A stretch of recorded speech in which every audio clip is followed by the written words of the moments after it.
তাহলে সে কথাই থাকলো। গতকাল যে বক্তব্যটা দিয়েছিলাম, গতকাল যে ভিডিওটা করেছিলাম, যেখানে তথ্যহীন ভাষায় বলেছিলাম যে হ্যাঁ, যুদ্ধটা কিন্তু ছ্যাবলামির বিষয় নয়, যুদ্ধ একটা সিরিয়াস ব্যাপার।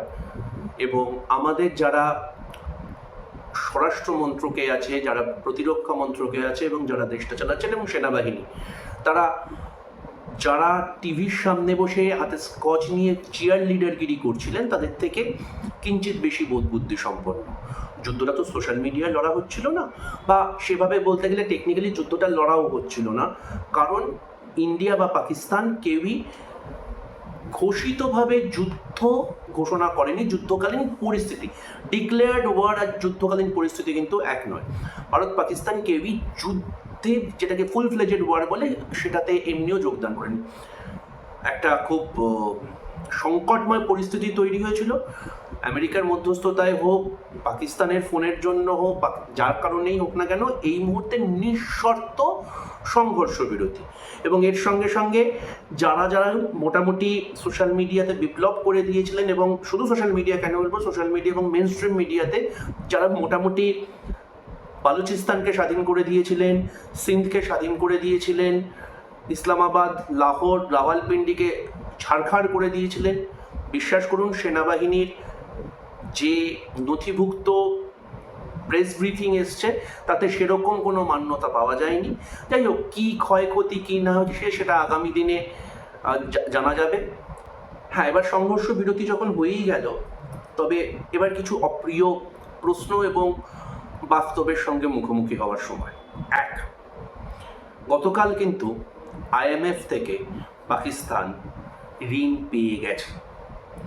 আইএমএফের কার কার ভোটের প্রেক্ষিতে এই ঋণটা মঞ্জুর হয়েছে সেটা অলরেডি আপনারা জানেন। যদি না জানেন তাহলে দেখতে পাবেন, বাঁদিকে একটা ইনসিডেন্ট দিয়েছে, আমেরিকা আছে, ফ্রান্স আছে, ইউকে আছে, এবং এদের প্রত্যেকের সঙ্গে নাকি কোট আনকোট আমাদের বর্তমান সরকারের অসম্ভব সুসম্পর্ক, এবং বিশ্বগুরু হওয়ার সুবাদে নরেন্দ্র মোদীর বক্তব্যের ভিত্তিতেই নাকি এই সরকারদের বিভিন্ন সিদ্ধান্ত নেওয়া হয়ে থাকে। কি দুর্ভাগ্য দেখুন, আমাদের বিশ্বগুরু নাকি রাশিয়া ইউক্রেনের যুদ্ধ থামিয়ে দিতে পারেন, অথচ পাকিস্তানকে আইএমএফ এর ঋণ দেওয়া থেকে আটকাতে পারেন না। যারা যারা বলছেন যে আইএমএফ এর ঋণ এভাবে আটকানো যায় না, তাদের জ্ঞাতার্থে বলে রাখি, অতীতেও একাধিকবার এরকম অপোজিশনের ফলে ভারত সরকার সক্ষম বা আংশিকভাবে সক্ষম হয়েছে। একটা উদাহরণ তো 2005 সালে জিম্বাবুয়েকে ঋণ দেওয়া, এবং সেটা একটু বাদে ইনসেটে আপনারা দেখতে পাবেন।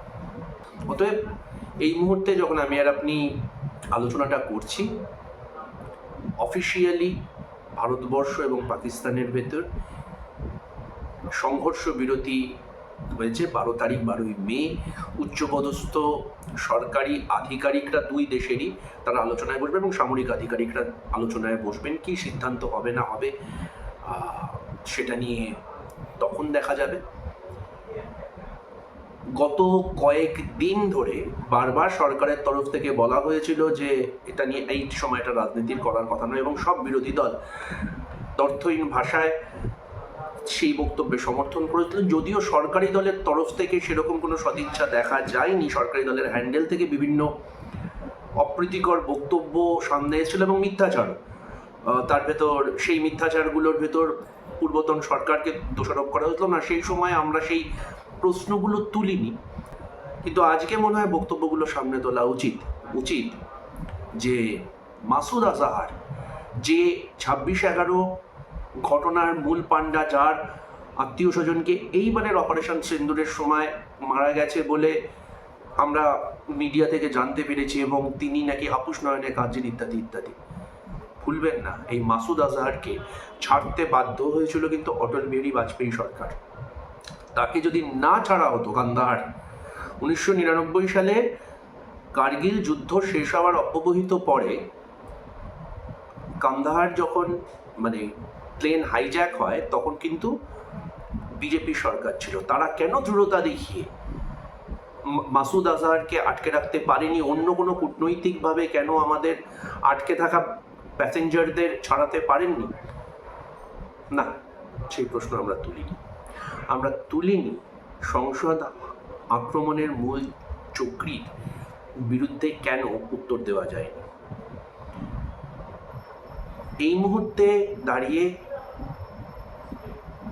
আবার সেই দৈনন্দিন রাজনীতির আবহে আমরা সবাই ফেরত আসব। সরকারকে অবশ্যই প্রশ্নের উত্তর দিতে হবে, কারণ এই সরকারকে আমরা নির্বাচিত করেছি। নির্বাচিত করলে অ্যাকাউন্টেবিলিটি এবং আনসারেবিলিটিও থাকে। উত্তর দিতে হবে যে স্বরাষ্ট্র মন্ত্রক এবং প্রতিরক্ষা মন্ত্রকের ভিতর কি সমন্বয়ের অভাব ছিল? কারণ পেহেলগাঁও অ্যাটাক যখন ঘটে তখন কিন্তু জম্মু কাশ্মীর পুলিশটা স্বরাষ্ট্র মন্ত্রকের আওতায় ছিল, যার প্রধান অমিত শাহ, এবং ভারতীয় সেনাবাহিনী রাজনাথ সিংয়ের আওতায় ছিল, অর্থাৎ প্রতিরক্ষা মন্ত্রকের আওতায় ছিল। পেহেলগাঁওতে ত্রিস্তরীয় নিরাপত্তা থাকা সত্ত্বেও কেন আলটিমেটলি এতটা ইন্টেলিজেন্স ফেলিয়ার হলো? প্রশ্ন করতে হবে। অপারেশন সিন্দুর সারা ভারতবর্ষের আবেগের নাম। আমাদের সহনাগরিক, তাদের ২৬ জন সহনাগরিক প্রাণ হারিয়েছেন, ২৬ জন মা, ২৬ জন বউ তাদের ছেলে, তাদের স্বামীকে হারিয়েছে। এটাকে বাণিজ্যিকভাবে ব্যবহার করতে দেওয়ার অধিকার ভারত সরকারকে কে দিয়েছে? রিলায়েন্স তার নাম প্রত্যাহার করেছে শুনেছি, কিন্তু অন্য কোনো সিনেমায়, অন্য কোনো ওটিটি প্ল্যাটফর্মে বা অন্য কোনো কাজে বাণিজ্যিকভাবে অপারেশন সিন্দুর ব্যবহার করা যাবে না, এই মর্মে কোনো সিদ্ধান্ত আমরা এখন অবধি শুনিনি। অপারেশন সিন্দুর যদি ভারতীয় সেনাবাহিনীর সম্মান হিসেবে, ভারতীয় সেনাবাহিনীর স্মারক হিসেবে ব্যবহার করায় আমাদের কারোর কোনো বক্তব্য নেই, কিন্তু বাণিজ্যিকভাবে কেন ব্যবহার হবে এই প্রশ্নটাও তুলতে হবে। আমাদের আবেগ নিয়ে ব্যবসা করার অধিকার কাউকে দিইনি আমরা। Last but not the least, সবাই হয়তো ইন্দিরা গান্ধী হয় না। সবাই ইন্দিরা গান্ধী হয় না বলেই আপনি ইন্দিরা গান্ধীকে নিয়ে কঙ্গনা রানাওয়াতের মতো একজন ব্যর্থ অভিনেত্রীকে দিয়ে একটা স্পুফ সিনেমা করতে পারেন ইমার্জেন্সি, তার অনেক সমালোচনা করতে পারেন, কিন্তু ইন্দিরা গান্ধী একজনই হন। জাতীয় কংগ্রেসও একটাই দল হয় যারা শুধু নিজের দেশটাকে স্বাধীন করেনি, প্রতিবেশী রাষ্ট্রটাকে স্বাধীন করেছেন। সেই সময়ও কিন্তু হেনরি কিসিঞ্জার বলুন, রিচার্ড নিক্সন বলুন, আমেরিকা তখনও অত্যন্ত চাপ দিয়েছিল। সেই চাপটাকে উপেক্ষা করেও কিন্তু অর্থনৈতিকভাবে নিষেধাজ্ঞা স্থাপিত হয়েছিল। তখন ভারতবর্ষের অনেক সমস্যা ছিল, সেগুলোকে উপেক্ষা করেও কিন্তু ইন্দিরা গান্ধী ভারতবর্ষের সার্বভৌমত্ব রক্ষা করতে কোনো আপোষ করেননি এবং প্রতিবেশী রাষ্ট্রটাকে স্বাধীন করে পাকাপাকিভাবে দক্ষিণ এশিয়ার মানচিত্র বদলে দিয়েছে। যে চাপেই হোক, গতকালকের IMF-এর ঋণের সুবাদে এবং আজকে তথাকথিতভাবে ভারতবর্ষের আপার হ্যান্ড থাকা সত্ত্বেও ডোনাল্ড ট্রাম্পের বক্তব্যের জন্য যদি সিজফায়ার করতে হয়ে থাকে, তাহলে বুঝতে হবে কোথাও না কোথাও এটা আমাদের কূটনৈতিক ব্যর্থতা। কারণ IMF বা ইন্টারন্যাশনাল মনিটারি ফান্ড, একটু বাদেই অফসেটেও দেখতে পাবেন, সেখানে যে দেশগুলোর ভোট ছাড়া এই টাকা স্যাংশন হওয়া সম্ভব নয়, তার 1 নম্বর আমেরিকা, তার ভেতর ফ্রান্স আছে, যে ফ্রান্স রাফাল বিক্রি করেছে আপনাকে, এবং এরকম একাধিক দেশ আছে যারা নাকি ঘোষিতভাবে নরেন্দ্র মোদীর অত্যন্ত ভালো বন্ধু। যে IT টিম এবং সোশ্যাল মিডিয়া চিয়ার লিডাররা নরেন্দ্র মোদীকে বিশ্বগুরু বলে মানেন, তাদের কাছে একটা বিনীত প্রশ্ন, বিশ্বগুরু নাকি ইউক্রেন এবং রাশিয়ার যুদ্ধবিরতি ঘটাতে পারেন, নিজের দেশের শত্রুর IMF থেকে আসা ঋণ আটকাতে পারেন না?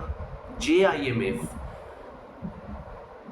নির্ভর করছে ঋণ দেওয়াটা, যে তার অর্থনৈতিক কি বলবো ডিসিপ্লিন কতটা আছে আমরা সবাই জানি, পাকিস্তান দেউলিয়া হয়ে গেছে, তাহলে তাদেরকে কেন এত লক্ষ কোটি টাকা দেওয়া হলো? আটকাতে পারলে না। এবং এটা যদি কেউ বিশ্বাস করতে বলেন যে এই সিদ্ধান্তে আমেরিকা বা সেই অর্থে নরেন্দ্র মোদীর অত্যন্ত ভালো বন্ধু ডোনাল্ড ট্রাম্পের কোনো ভূমিকা নেই, তাহলে আমরা মূর্খের স্বর্গে বাস করছি। আমরা তাদের সঙ্গে ব্যবসা করে যাব। ডোনাল্ড ট্রাম্প একদিক থেকে আমাদের ওপর ট্যারিফ ইম্পোজ করবেন, আমার প্রতিবেশী রাষ্ট্রকে যারা আমার বিরুদ্ধে অস্ত্র তুলে নেবে তাদেরকে ঋণ দেবে, আর আমাদের এটা বিশ্বাস করতে হবে যে নরেন্দ্র মোদী 56 ইঞ্চি ছাতি এবং তিনি বিশ্বগুরু।